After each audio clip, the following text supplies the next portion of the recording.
When the alien girl raised her hand and said, "Don't touch the human, he's mine," the entire hall went silent. Even her own people froze. They called him savage. They called her foolish.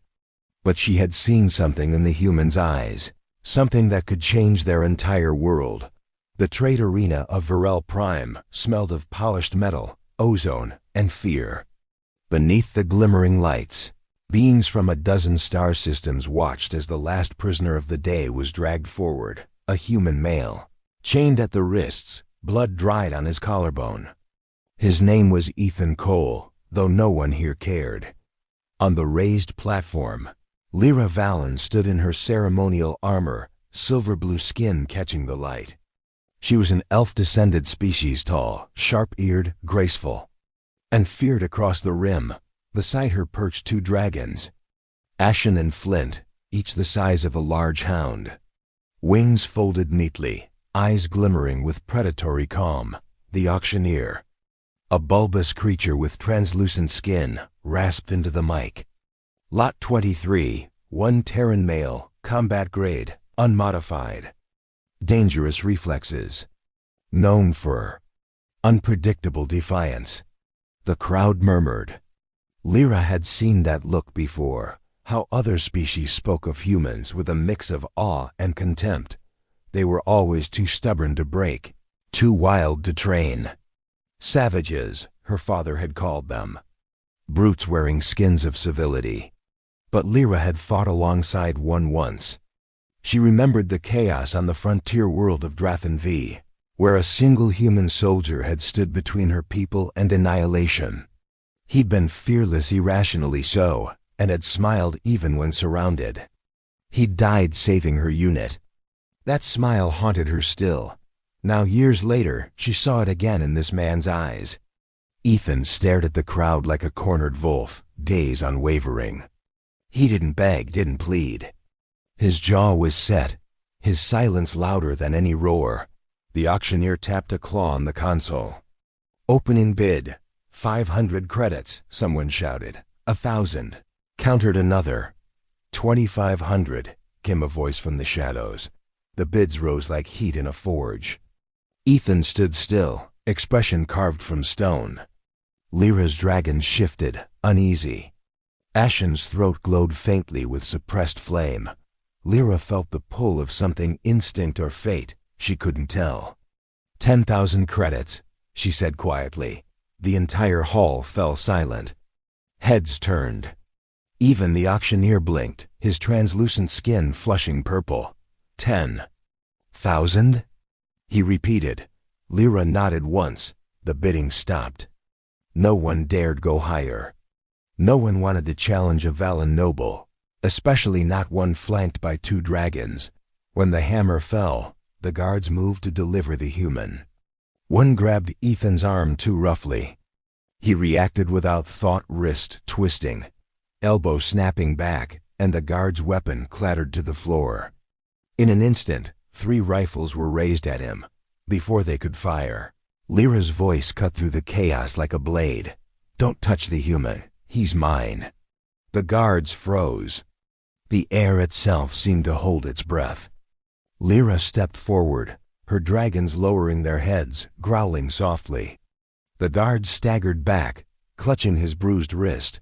Ethan met her gaze. "Yours?" His voice was low, wary. Lyra's lips curved faintly. "For now." She turned to the auctioneer. "Release him.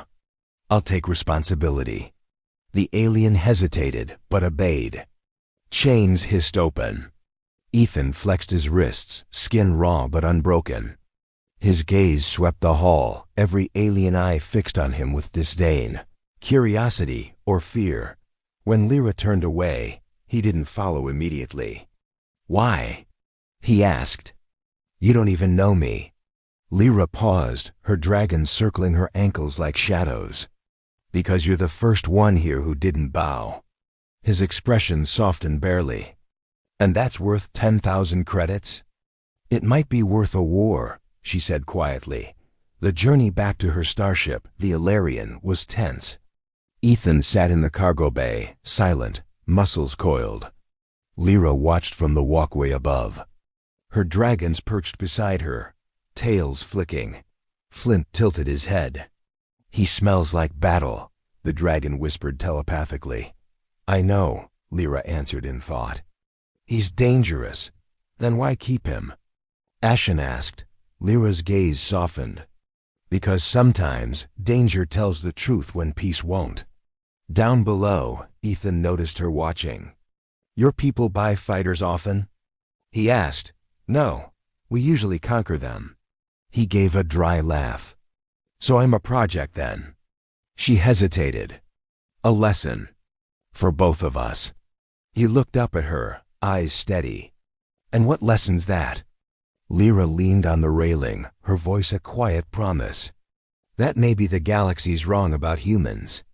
Outside, the stars stretched across the void like endless fireflies. But in the reflection of the viewport, Lyra saw something that unsettled her more than the silence of space, Ethan's faint smile. The same reckless defiance she'd seen years ago. For the first time, she wasn't sure who had just bought whom. The Ilarian drifted through the dark between stars, engines humming like a heartbeat. The soft glow of its hull reflected on the twin dragons gliding beside it, Ashen and Flint, as they flew in synchronized silence. Inside, the ship felt too still. Lyra Valen had never been afraid of quiet, but this kind was different. It was watchful. She found the human in the cargo bay again. He hadn't moved from the same spot since they'd left Virel Prime. He sat cross-legged on the metal floor, shirt stripped to the waist where alien burns still marked his ribs. The scars looked half-healed now, thanks to the med patch she'd applied, but they carried stories of battles she didn't yet know. "You don't sleep?" she asked from the doorway. Ethan opened one eye. "Not on ships I don't own." Lyra smirked slightly. "Fair enough." She stepped closer, the soft click of her boots echoing. "You could have killed that guard back at the auction. Why didn't you?" He looked up at her then, the light catching in his eyes like a cold fire. "Because killing's easy. Living after it isn't."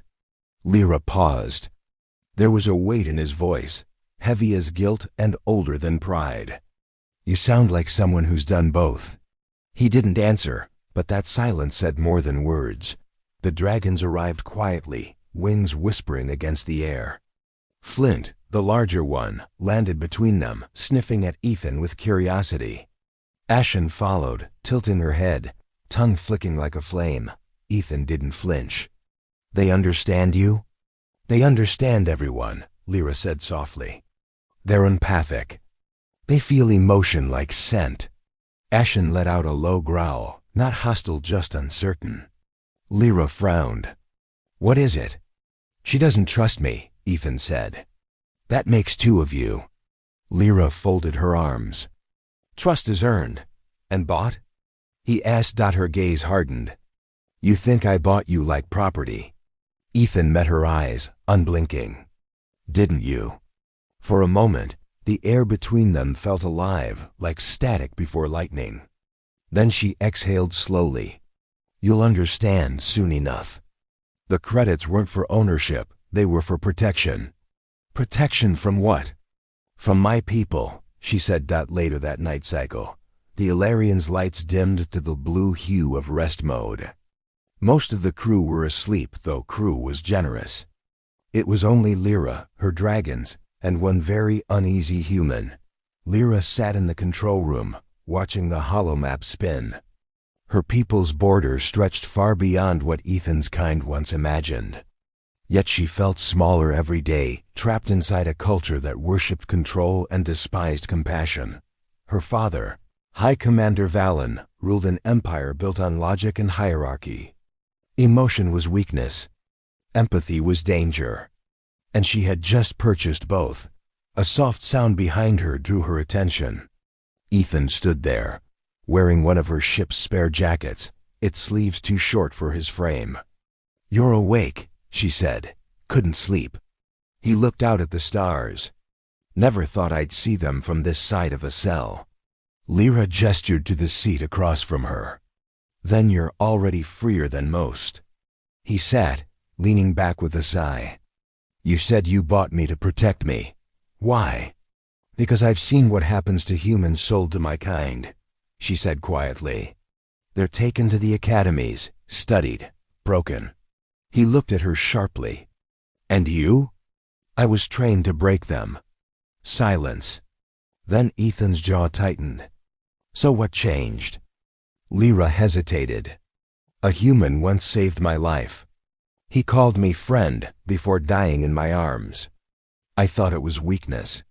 Now, she looked at him. Now I think it was strength. For a long moment, neither spoke. The ship hummed softly, dragons sleeping near the engine vents like coiled shadows. Then an alarm blared. The lights shifted to crimson. Lyra sprang to her feet. What? Ethan was already moving, scanning the control panel. Docking clamps, someone's trying to override your airlock. Lyra cursed in Elvish. That's impossible. We're in deep space. Not anymore, Ethan said grimly, tapping the radar. See that? Small craft. No transponder. Someone followed us from Virel. She gritted her teeth. Pirates, your people? Worse, she said. Outcasts. The airlock klaxon screamed. Lyra grabbed her plasma staff, its blade igniting with a hiss. Ethan snatched the nearest weapon from the wall, a shock rifle. Heavy but familiar. Stay behind me, Lyra ordered. Not a chance, he replied. The door exploded inward, a flash of white and fire. 3 armored figures burst through, masks glinting, blasters raised. Lyra ducked, spinning her staff in a sharp arc that cracked into the first attacker's ribs. Ethan moved with predatory precision, 1 shot, 1 kill. The second pirate dropped before he even realized he was targeted.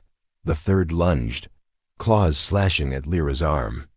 She blocked, but the blade nicked her shoulder. Ethan caught the pirate's arm, twisted, and drove his fist into the creature's throat. It collapsed, gasping. Ashen and Flint roared awake, streaks of fire arcing past Lyra's head. The remaining pirate screamed as the dragon's flames engulfed him, light reflecting in their golden eyes. When the silence finally returned, the deck smelled of smoke and ozone. Lyra's breath came fast. Ethan lowered his rifle. You're bleeding, he said. I've had worse. He tore a strip from his sleeve and pressed it to her wound. Hold still. She almost pulled away, but his touch wasn't harsh, it was steady, grounding. The warmth of it startled her. Why help me? She asked quietly. He met her gaze. Because you didn't let them hurt me when you could have walked away. For the first time since her childhood, Lyra couldn't find words. Ashen coiled beside them, rumbling low. Through the dragon's empathic link, Lyra felt it, something she hadn't felt from anyone in years. Trust, that she realized, with a tremor in her chest, that it wasn't just hers. It belonged to all of them now. Lyra sealed the airlock, her hands shaking. Ethan watched her silently. They'll come again, he said. I know. And your father? He'll come too, she whispered. When he learns what I've done. Ethan looked out the viewport. Then we'd better be ready. Lyra followed his gaze, the stars reflected in her silver eyes. We will be. They call you savage, Ethan Cole, but I think they've forgotten what that word really means. He gave a faint smile. Maybe they'll remember soon. And somewhere, deep in the heart of the ship, the dragons purred a promise of the storm to come. The Alarian drifted through the dying light of a distant sun. Lyra stood at the bridge, one hand pressed against the viewport, the other resting lightly on the head of her dragon, Ashen, whose scales glimmered with soft protective heat. The hum of the ship was low and tense. Outside, 3 starships formed a silent blockade, sleek, silver, and unmistakably Valan military. Her father's crest burned bright on their hulls, a silver leaf wrapped in a circle of flame. The High Command had found her. Ethan Cole stood. Beside her, stripped of armor, dressed in nothing more than a flight vest and resolve. The light from the consoles danced across his face, sharpening the lines of weariness, softening the steel in his eyes. "They're not here to talk," he said. Lyra didn't answer. She didn't need to. Every instinct in her blood screamed that she was being watched, judged, and condemned by her own kin. "They call you savage," she murmured. "They call me traitor." Ethan gave a small, humorless smile. "Then maybe we're finally something in common." The cums crackled. A voice, smooth and commanding, filled the bridge. "Lyra Valen, daughter of the High Commander, you are ordered to stand down and surrender the human. You have violated the interspecies treaty and are hereby exiled until judgment." Lyra's breath caught. Her father's voice was not there, but his authority was. Every word struck like iron. Ethan tilted his head. "Sounds like they mean it." She looked at him. "If I hand you over, they'll let me live. If I don't, then you'll die for a human," Ethan said. She met his eyes. "No, I'll live because of one." The dragon stirred. Flint's scales flared with golden light, the ship's heat sensors spiking in response. Through their bond, Lyra felt their shared fear and loyalty, braided together like flame and breath. "What's the plan?" Ethan asked. Lyra smiled faintly. "You're the one they call savage, you tell me." He looked at the tactical map. "Those ships have tighter formations than ours back home. But their pride's the same weakness. If we can break their center, they'll scatter before they think." Lyra nodded. "And how do you suggest we break the center of a war fleet with one corvette?" Ethan grinned. "With something they've never seen before." Minutes later, the Ilarion launched from stillness like a bullet from a bow. The nearest Valen cruiser fired first lines of plasma slicing through the dark. Shields screamed. The ship shuddered. Lyra's fingers danced across the controls, her reflexes tuned by years of military precision. But Ethan's hand closed over hers, guiding the course just slightly enough to make their movement unpredictable. The human way. Ashen and Flint shot out through the dorsal bay, wings igniting as they entered open space. Each dragon carried a plasma core clipped beneath its harness. "They'll never make it." Lyra shouted over the alarms. "They will," Ethan said. "Because they think we won't risk it." The dragons soared between enemy fire, light glinting off their armored scales. When the cruisers adjusted to fire on them, Ethan hit the control panel.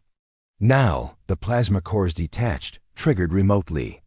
Twin suns bloomed in the dark.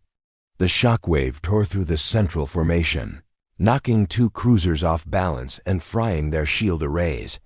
Lyra's people were skilled, but not prepared for madness that made sense only to humans.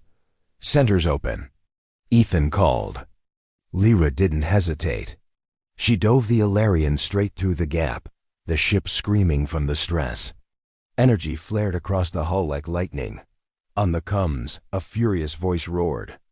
"Lyra Valen, you would destroy your own kind for this." "Creature?" Her hand trembled, but she pressed the transmission button. "No, I would save my kind from what we've become." The cruiser ahead tried to block their path. Ethan fired the main railed in manually, a single blast punching through the enemy's engine core. The explosion rippled through space like a collapsing star. When the debris cleared, the Ilarion spun free, scarred, but alive. Behind them, silence. The Valen fleet didn't pursue. For the first time, they hesitated, not because of strength. Because of doubt. In the aftermath, the ship drifted in quiet ruin. Sparks glowed softly from damaged panels. Ashen and Flint returned, singed but unbroken, curling around their mistress like protective spirits. Ethan leaned against the bulkhead, catching his breath. "You're crazy." Lyra smiled weakly. "You taught me well." He laughed, once hoarse, genuine. "Guess humans are bad influences." She turned to face him. "No, just brave ones." Ashen nuzzled Ethan's shoulder. For the first time, the dragon's voice brushed gently through his mind.